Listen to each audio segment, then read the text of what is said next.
Good morning students, હું છું Payalben Yagnik from Saraswat school રાતા વાપી. અને આજે આપણે ચેપ્ટર નંબર 2માં જે 30% રદ થયેલ ભાગ છે એના સેકન્ડ પાર્ટનો અભ્યાસ કરીશું. આના પહેલાંનો જે વિડીયો આવ્યો એની અંદર આપણે પરમાણુનું વિભાજન બે ભાગમાં થાય, પરમાણુના કેન્દ્રનો અંદરનો ભાગ અને પરમાણુના કેન્દ્રનો બહારનો ભાગ, એ ટૉપિક જોઈ ગયા. અને ત્યાં સૌથી પહેલાં અવપરમાણ્ય કણ ઇલેક્ટ્રોનની શોધ કેવી રીતે થાય તે જોયું હતું. આજે આપણે બીજા અવપરમાણ્ય કણ પ્રોટોન અને ન્યુટ્રોનની શોધ કેવી રીતે થઈ હતી તે પહેલાં જોઈશું. તો સ્ટાર્ટિંગમાં આપણે જે કેથોડ કિરણ નળીનો અભ્યાસ કર્યો હતો એ જ કેથોડ કિરણ નળી, પણ ફેરફારવાળી કેથોડ કિરણ નળીની અંદર જ્યારે વિદ્યુત વિભાર કરતાં ધન વીજભાર ધરાવતા કણોની શોધ થઈ અને એને જ નામ આપવામાં આવ્યું કેનાલ કિરણો. હવે આ ધન વીજભાર ધરાવતા જે કણ હતા એ આગળ જે ઋણ વીજભાર ધરાવતા કણ ઇલેક્ટ્રોન હતા એના કરતાં કેટલીક બાબતમાં અલગ લાક્ષણિકતા ધરાવતા હતા. એ લાક્ષણિકતા કઈ છે તે આપણે જોઈએ. તો કેથોડ કિરણો જે હતા એના કરતાં વિપરીત ધન વીજભારવાળા કણો કેથોડ નળીમાં હાજર રહેલા વાયુના સ્વભાવ પર આધાર રાખે છે. આગળ આપણે જોઈ ગયા કેથોડ કિરણો વાયુના સ્વભાવ પર આધાર રાખતા નથી અને આ માત્ર સાદા ધન વીજભારિત વાયુમય આયનો છે. પછી બીજું, વાયુના સ્વભાવ પર આધાર રાખે એટલે આપણે એવું કહી શકીએ કે કણોના વીજભાર અને દળનો ગુણોત્તર વાયુ કે જેમાંથી તે ઉદ્ભવે છે તેના પર આધાર રાખશે.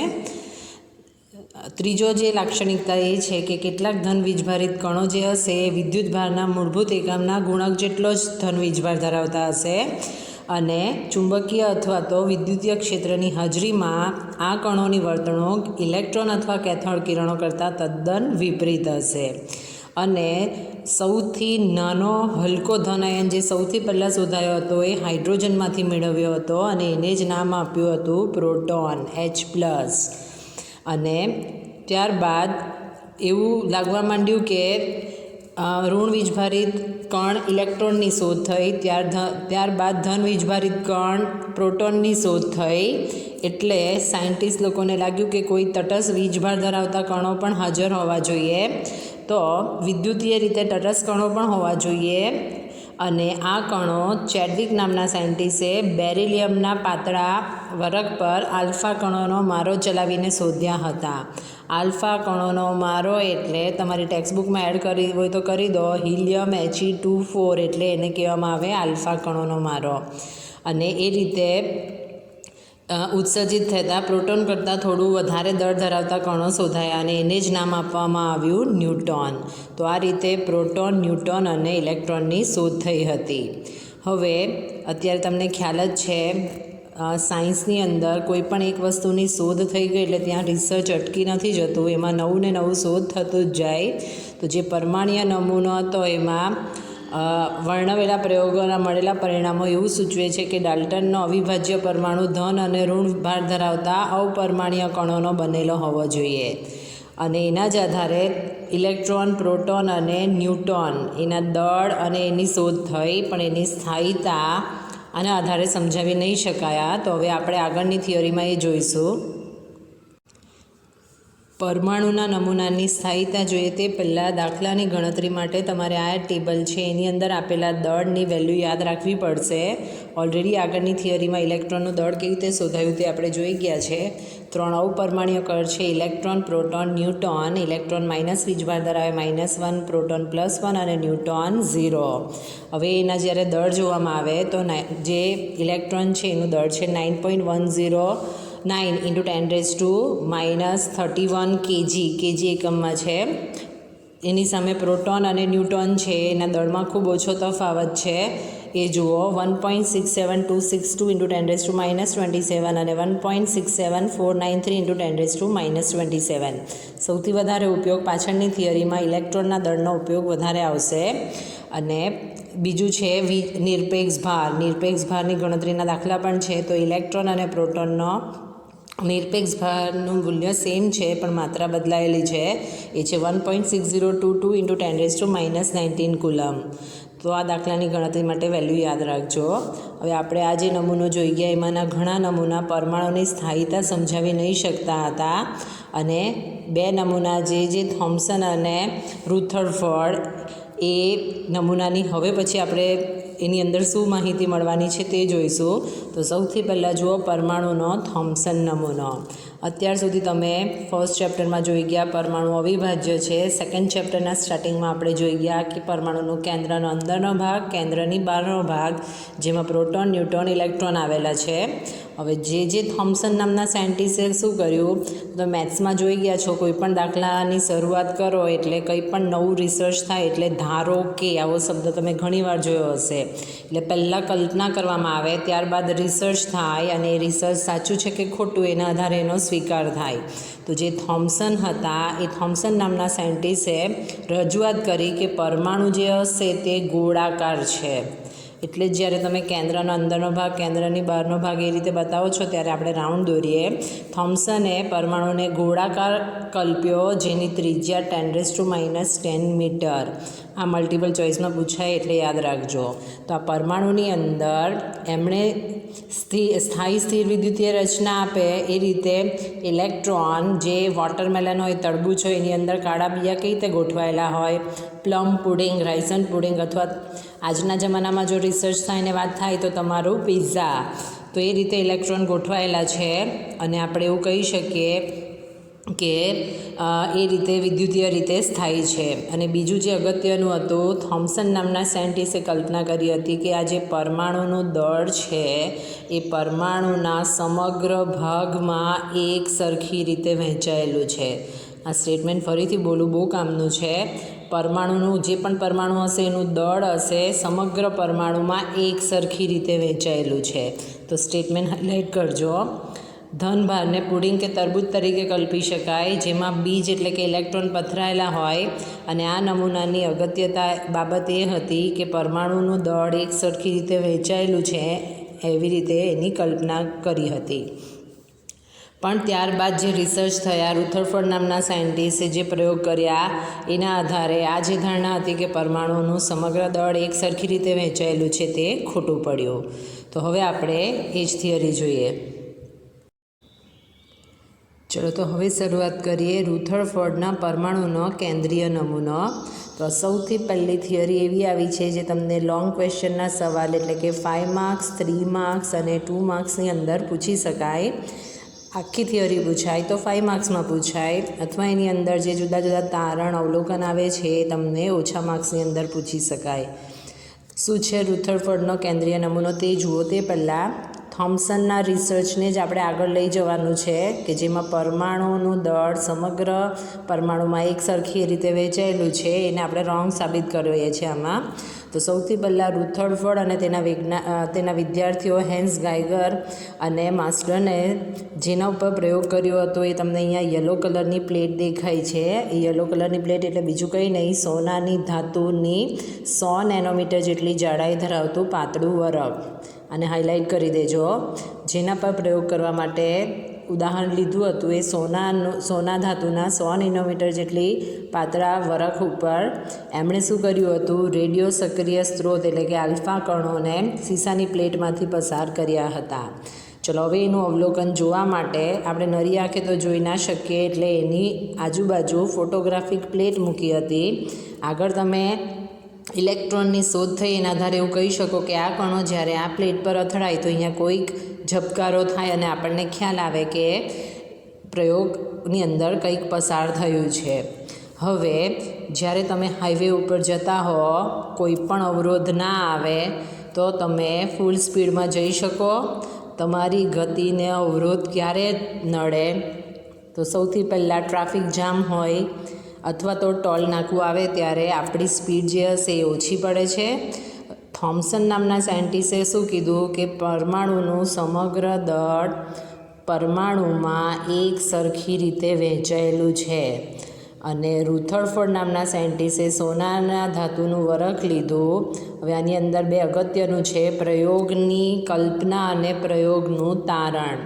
જ્યારે રુથરફોર્ડ નામના સાયન્ટિસ્ટે પ્રયોગ કર્યા, થોમ્સને કીધું હતું કે સમગ્ર દળ એક સરખી રીતે વહેંચાયેલું છે, એટલે જ્યારે પણ આલ્ફા કણો સોનાના પાતળા વરખ પર અથડાય તો એમણે દળના લીધે એવી કલ્પના કરી હતી કે મોટા ભાગના કણો પોતાની દિશા બદલશે આ તો તમને સ્ટેટમેન્ટ બોલું છું તે ખ્યાલ આવે, અથવા એમની ગતિ ધીમી પડશે કારણ કે પરમાણુનું સમગ્ર દળ એકસરખી રીતે વહેંચાયેલું છે, પણ એકચ્યુઅલમાં જ્યારે પ્રયોગ કરવામાં આવ્યો ત્યારે એ જે રિઝલ્ટ હતું એ એમણે જે અપેક્ષા કરેલી હતી એના કરતાં તદ્દન વિપરીત હતું, એટલે કે બિનઅપેક્ષિત હતું.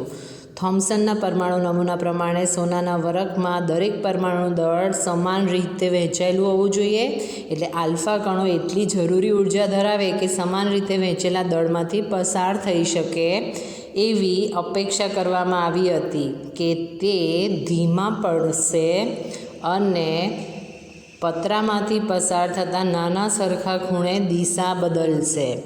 તો આ સ્ટેટમેન્ટ હાઇલાઇટ કરજો.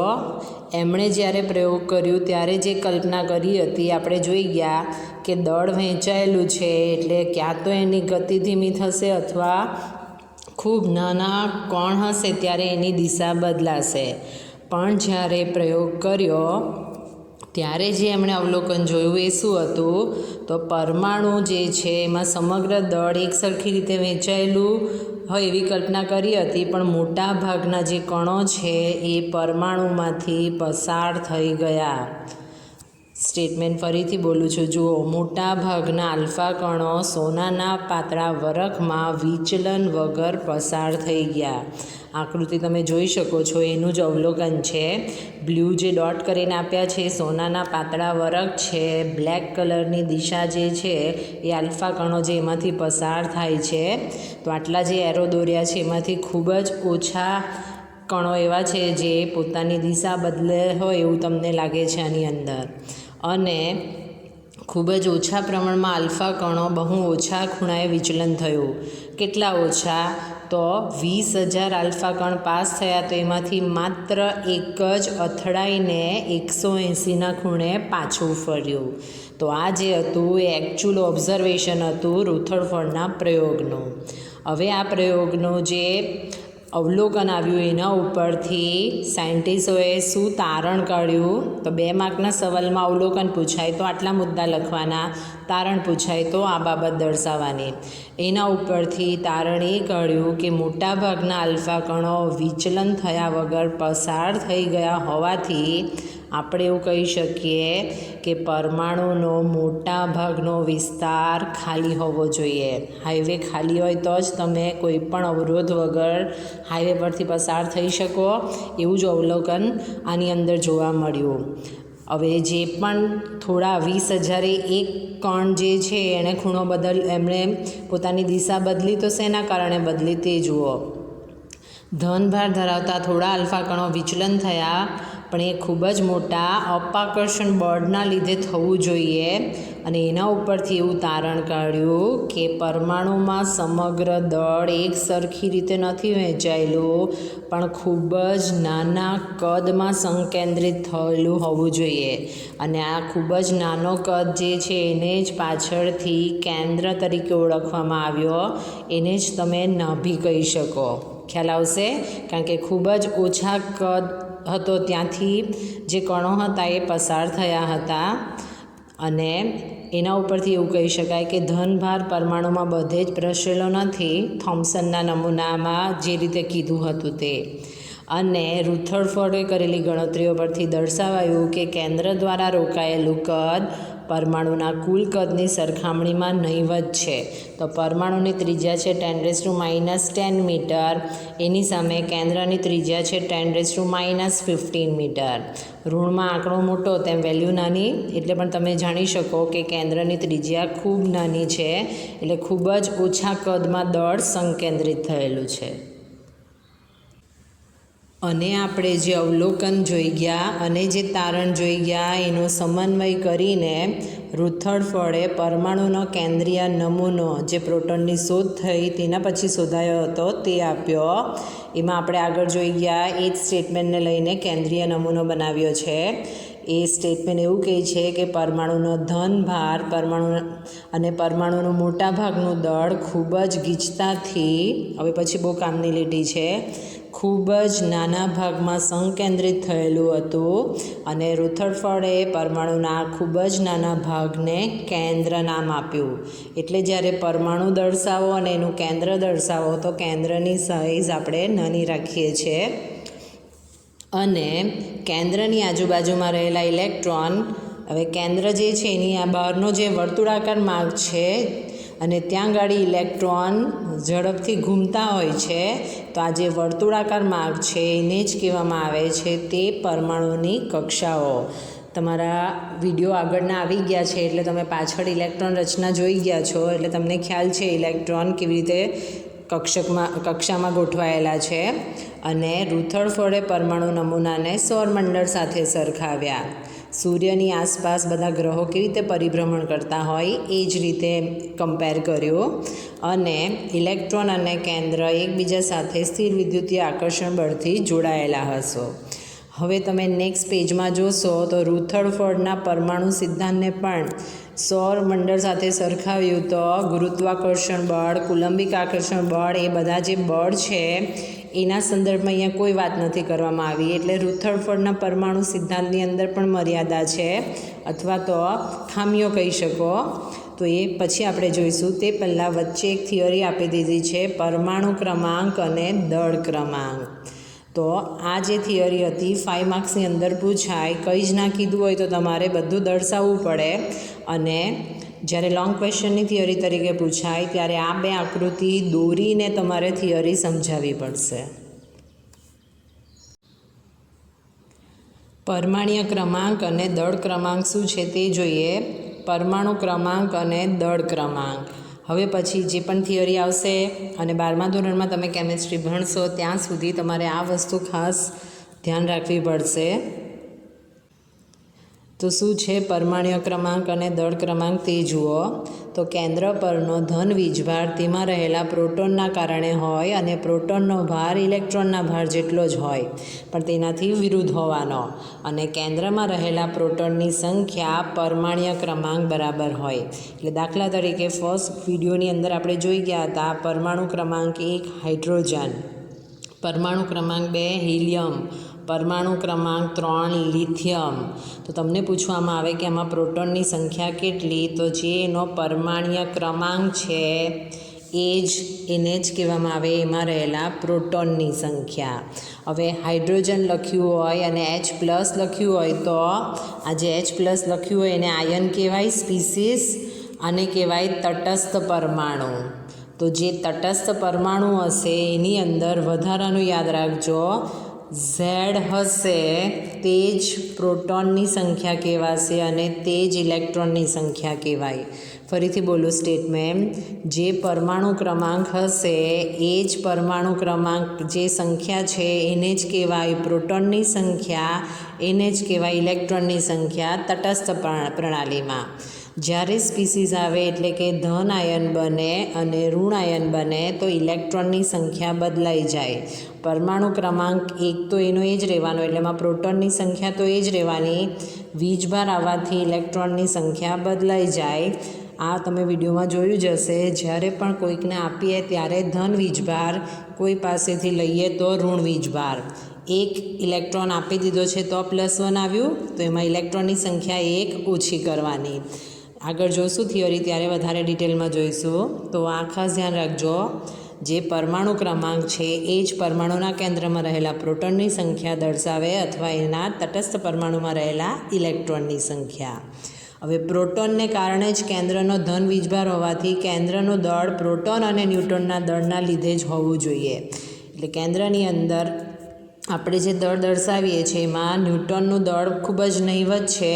આપણે એવું કહી શકીએ કે કેન્દ્રનું દળ જે છે એ પ્રોટોનના દળના કારણે જ હોય છે અને એના બંનેનો સમન્વય કરશો એટલે નવું નામ મળશે ન્યુક્લિયોન્સ. ન્યુક્લિયોન્સ એટલે જ કહેવામાં આવે પ્રોટોન અને ન્યુટ્રોનની સંખ્યાનો સરવાળો. ચલો હવે નીચે તમને એક સૂત્ર લખીને આપ્યું છે, કેવી રીતે આવ્યું તે જુઓ. તો આગળ તમને કીધું A = Z + N, એના ઉપરથી ન્યૂટનની સંખ્યા ગણવી હોય તો કેવી રીતે ગણાય, A - Z થાય. તો ન્યૂટનની સંખ્યા ગણવી હોય તો આના ઉપરથી તમે આ સૂત્ર યાદ રાખી શકો. અને મલ્ટિપલ ચોઇસના માટે અથવા તો તમે સમ ઇલેક્ટ્રોનીય સ્પીસીસ જોશો આના પછીના ચેપ્ટરમાં, એના માટે ઇલેક્ટ્રોનની સંખ્યા ગણતા આવડવી જોઈએ. તો એક કોમન સૂત્ર લખ્યું છે એક્સ એટલે કોઈ પણ તત્વ હોવાનું પિરિયોડિક ટેબલનો. નીચે જે ઝેડ લખીને આપ્યું છે, ઝેડ કહેવાશે પરમાણુ ક્રમાંક, અને તટસ્થ પરમાણુમાં એ જ પ્રોટોનની સંખ્યા, ઇલેક્ટ્રોનની સંખ્યા. ઉપર કેપિટલ એ લખ્યું છે એને કહેવાય પરમાણ્વીય દળ ક્રમાંક એટલે કે પરમાણ્વીય ભાર. દાખલા તરીકે તમે જોઈ ગયા છો સોડિયમનો પરમાણુ ક્રમાંક છે 11, પરમાણ્વીય ભાર છે 23.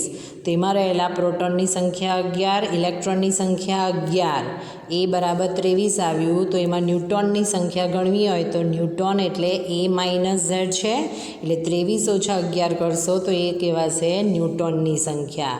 તો હવે પછી આપણે પ્રોટોન, ન્યૂટોન, ઇલેક્ટ્રોન કેવી રીતે ગણાય તે જોઈએ. આગળ તમે જે ફર્સ્ટ વિડીયો આવ્યો હતો ત્યારે 1 થી 30 સુધીના તત્વો સ્ટાર્ટિંગના વિડીયોમાં ખાસ તમારે યાદ રાખવાના છે એ કીધું છે. તો આ તમારી નોટની અંદર તમારે બધાએ લખવાનું છે, કારણ કે પરમાણુ ઓળખતા નહીં આવડે ત્યાં સુધી તમને રસાયણ વિજ્ઞાન નહીં ખ્યાલ આવે. 1 થી 20 સુધીના તત્વોના આપણે પરમાણ્વીય ભાર યાદ રાખીએ છીએ. તો અહીંયા પણ આપણે પ્રેક્ટિસ એની જ કરશું. આ પરમાણુ ક્રમાંક છે અને પરમાણુ ક્રમાંક એ જ ઝેડ કહેવાશે, પ્રોટોનની સંખ્યા. તો ખાના કયા બનાવવાના છે તે જુઓ. પરમાણુ ક્રમાંક, પછી તત્વ, પછી પરમાણ્વીય ભાર પણ આપણે યાદ રાખીએ છીએ. એમાં અપરમાણ્વીય કણોની સંખ્યા કેટલી છે એ જોઈએ. તો ઝેડ જે હશે એ જ પ્રોટોનની સંખ્યા કહેવાય. ન્યૂટોનની સંખ્યા એટલે પરમાણ્વીય ભાર ઓછા ઝેડ કરો એ તમારી ન્યૂટોનની સંખ્યા. અને બધી જ તટસ્થ પ્રણાલી છે તમારી, એટલે આની અંદર જે એનો પરમાણુ ક્રમાંક છે એ જ એના ઇલેક્ટ્રોનની સંખ્યા થવાની. તો આ રીતનું તમારે ટેબલ બનાવવાનું છે. હવે 5-5ના ગ્રુપમાં આપણે તત્વો યાદ રાખતા હતા. જે સ્ટુડન્ટના વિડીયો જોવાના બાકી છે તો એ અત્યારે અહીંયા જોઈ શકે કેવી રીતે યાદ રાખતા હતા. Hydrogen, helium, lithium, beryllium, boron. પછી બીજા 5 લેતા હતા આપણે carbon, nitrogen, oxygen, fluorine, neon. પછી પાછા 5નું એક ગ્રુપ લેતા હતા sodium, magnesium, aluminium, silicon, phosphorus. અને last 5 sulphur, chlorine, argon, potassium, calcium. એની અંદર પરમાણ્વીય ભાર કેવી રીતે યાદ રાખવાનું એ પણ તમને શીખવાડ્યું હતું. 1, 4, 7, 9, 11, 12, 16, 20, 23, 24, 27, 28, 31, 32, 35, 40, 39 અને 40. તો ઓલરેડી તમે ફર્સ્ટ ચેપ્ટરમાં તૈયાર કરેલું છે તે જ વસ્તુ છે. ચલો 1-2 ઉદાહરણમાં તમને ગણતરી બતાવું. તો તમને આપ્યું છે પ્રોટોનની સંખ્યા. હાઇડ્રોજન માટે પરમાણુ ક્રમાંક 1 એટલે તો બધા પરમાણુ ક્રમાંક 1 થી 20 જે છે એ જ આવવાના. પ્રોટોનની સંખ્યા એની એ જ રહેવાની. એના પછી જુઓ ન્યૂટોનની સંખ્યા એટલે કે એ માઇનસ ઝેડ કરશો. 1 - 1 0, 4 - 2 2, 40 - 18 એટલે 22, 20 - 10 10, 14 - 7 7. તો આ એકદમ સિમ્પલ ગણતરી છે. તો એ હશે ન્યૂટોનની સંખ્યા. અને ફરીથી જે ઝેડ છે એ જ કહેવાશે એના ઇલેક્ટ્રોનની સંખ્યા. તો આ તમારે જાતે પ્રેક્ટિસ કરવાની છે. 1 થી 20 સુધીના તત્વોની અંદર પ્રોટોન, ન્યૂટોન અને ઇલેક્ટ્રોનની સંખ્યા, કારણ કે એનો આગળ ઉપયોગ આવશે. અને જે આ ચેપ્ટરની PDF આવી છે એની અંદર આ હોમવર્કની અંદર હું તમને 2 સવાલ આપું છું. ઓલરેડી થઈ ગયા છે, પણ તમે પાછી પ્રેક્ટિસ કરશો તો વધારે તૈયારી થશે. એ છે ક્વેશ્ચન નંબર 2.3 અને 2.4. આગળ જે તમને પેજમાં પ્રોટોન, ન્યૂટોન, ઇલેક્ટ્રોનની સંખ્યા ગણાવડાવ્યું એ જ રીતે તમને અલગ અલગ ઉદાહરણ આપ્યા છે અને એમાં પ્રોટોન, ન્યૂટોન અને ઇલેક્ટ્રોનની સંખ્યા ગણવા કીધી છે. તો એકદમ ઇઝી ક્વેશ્ચન છે, તો એ તમારે જાતે કરવાના છે.